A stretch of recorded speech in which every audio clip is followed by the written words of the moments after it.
What is up, everybody? Welcome back to another video. So yes, the Stinger Mantis is back.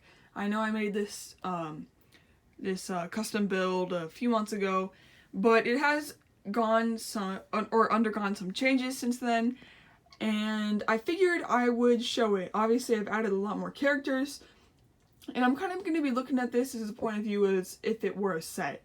If I were to make a set of the Stinger Mantis, this is how I'd make it. And yeah, so we're gonna talk about all that. But yeah, so without further ado, let's just get right into it with the minifigures. So I'm just gonna move them all over real quick, and then we'll start going into them. So obviously, this set would come with the Mantis, and then some minifigures. So who else better to start off with than Cal Kestis? Cal Kestis is the bestest. Cal is the main character in Jedi Fallen Order. By the way, there might be some spoilers in this video, so if you've never played the game, I recommend not watching. Anyways, yeah, so Cal Kestis is the main character. He kind of has a kind of rogue Jedi look because it was after Order 66. You know, he didn't have his robes or anything, so he looks a little bit different. I just have a basic rebel head, swept back hair. It's kind of orangish because he does have orange hair. His poncho, which you can take on or off, really just depends. Underneath, that's the torso I used. I gave him his navy blue outfit, and then navy blue pants.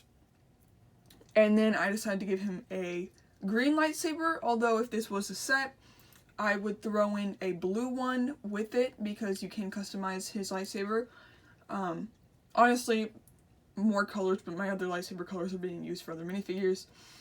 And then on the back, obviously you saw BD1. In the game, BD1 sits on his shoulder like that. I made a little thing in the back that allows me to just put BD in like that, and then it rests. Pretty cool. If you were to put the minifigure down, BD1 is accurate. Here's a look at him. So very few pieces used, and it's very nice. And if I were to make this, I would add in, this is not going to stay up, but I'd add in a few different color combinations for BD, because in the games you can have a bunch of different skins for him. So yeah, I'd add in a few different kinds, yeah, for that purpose. But there is Cal Kestis. Next up, we have Grease. Grease. He is the captain of the ship of the Mantis. And he has changed from my last video. He is supposed to have 4 arms. I don't have a 4-arm character. And then his face, I custom painted. I know it looks really derpy, but Grease honestly looks derpy. Then his hair kind of goes in the back like that. I used a beard. And then on top, I tried making ears. They look really funny, but honestly, I'm okay with it. Grease is a funny looking alien, and at least this is better than how I used to have him. So there's Grease. He is a smaller figure. Next up, we have Sarah Junda. She is has one of the biggest roles in the game. I have upgraded her from last time, made the torso vest situation a lot better, gave her correct pants. Still using Finn's hair and head, but honestly it's the only thing I have and it works.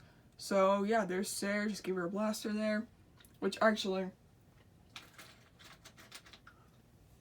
you should probably give her a smaller blaster. At the time I didn't have a smaller one. There we go.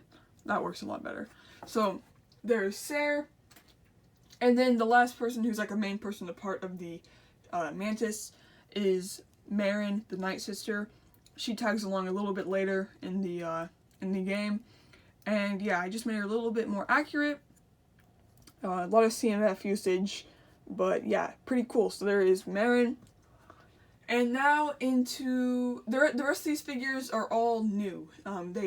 I've not made them like my previous videos. They weren't there, and I figured, why have a Lego set with just the main guys? I'd throw in a bunch of, well, actually there's one more good guy, but I'd throw in a bunch of other guys. So the last good guy we have is Saw Gerrera. He has not a huge part. He is in the Kashyyyk storyline, in the game, but I thought his part was pretty cool. He's like a guerrilla warfare dude. He obviously shows up in Rogue One. In Rogue One, he has hair. In this version, he does not because he's younger, I believe. But yeah, just got like dark blue going on, some olive green, you know, just kind of those colors. Armor piece. On the back, he does have this like red cloth hanging down, so I just kind of thought this would work well because the back of this has a stud, so I figured I'd just do that. But yeah, pretty cool. Gave him a big rifle, and yeah, so there's Saw Gerrera. Next up, we have a Scout Trooper. Scout Troopers are pretty prominent in the game. You end up fighting a lot of them, and they all have this kind of like electrical staff that I created. So yeah, if you've played the game, you've definitely ran into a lot of these guys. Next up, we have Malicos, the Sith. Figured I'd make him because I thought he was pretty cool. I do have to say, this is not the greatest, well, I think it works. Pretty much, hairpiece. His hair is very hard to replicate. I have multiple hairs that would work. His hair does have like a middle part and it's gray, but it also comes up in a bun. So the hair, my gray middle part hair is from the Medieval Blacksmith. I did not want to take it off that minifigure. So I just decided to use the gray bun, and I think it works. And then Obi-Wan Kenobi's face. Just a shirtless torso. He does have tattoos, but I did not want to paint on this. This is a pretty rare torso, so I did not do that. He does have golden hilts with the Sith lightsabers. And then his pants, I thought these were pretty nice because he does have red flaps on his pants. And this has a red flap in the front. So, yeah, that's what I went with. So there is Malicos. Pretty cool. Next up, we have the second sister. So I had been wanting to make her in Lego, and I finally did it. And I think it turned out pretty well, pretty good. So just have a parted hair. She has a pretty predominant right part, so this hair replicates that pretty nice. That face is very accurate. I used it from the Hoth Battle Pack. Torso is surprisingly very accurate as well. In order to get her double-sided cape, I just doubled up on 2 capes. Shout out to Tam for giving me that idea. Double-sided lightsaber, black hilt because I did not have the Inquisitor hilt, skirt, and black pants. So there she is. I think she works pretty nicely.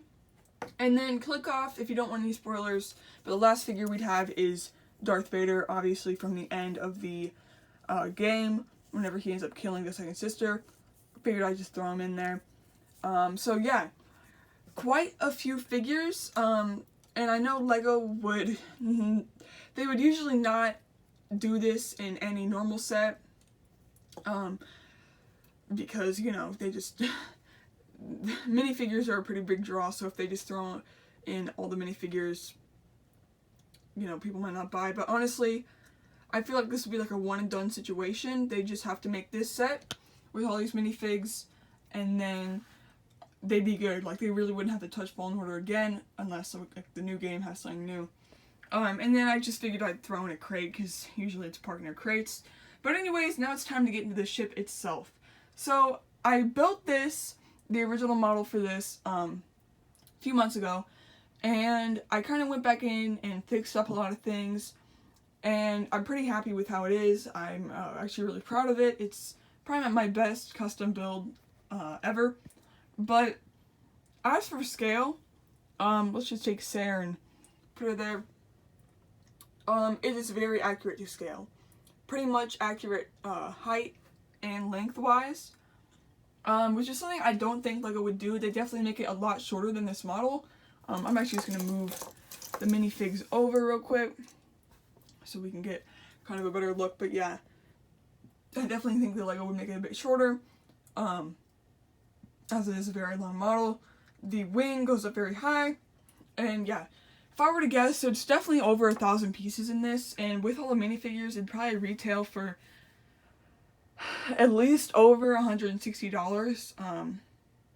But yeah, so the color scheme I went with is white, black, gray. Yeah, that's pretty much it. Because it's kind of a custom color scheme, but it's also kind of based off of one of the color schemes from the game, because you can change the skins and everything in these parts. I just had a lot of, so it worked. Anyways, so yeah, let's just start off with the front here. This is something that I really upgraded the front cockpit. Before it was janky, now it's very smooth and accurate. Like if you look on the side there, it just goes straight up, whereas before it was blocky. Very glad I changed that. It's called the Mantis because it has these kind of mantis looking guns in the front with these nice little side panels. Then we get to the top and there's just a ton of tiling. Something LEGO does is they always like to show studs because they want people to look at it. They could tile off all their builds, but they want people to know what they're looking at is LEGO. So that's what I did here. A lot more tiling than I think LEGO would do, but still. We have some slot techniques on both sides. I tried making sure that this model would be as symmetrical as possible. So we look on this side, that door concaved, it's fine, it happens sometimes. But yeah, pretty symmetrical on both sides. Taking a look down here now, the engine I have upgraded, I made it more curved and rounded.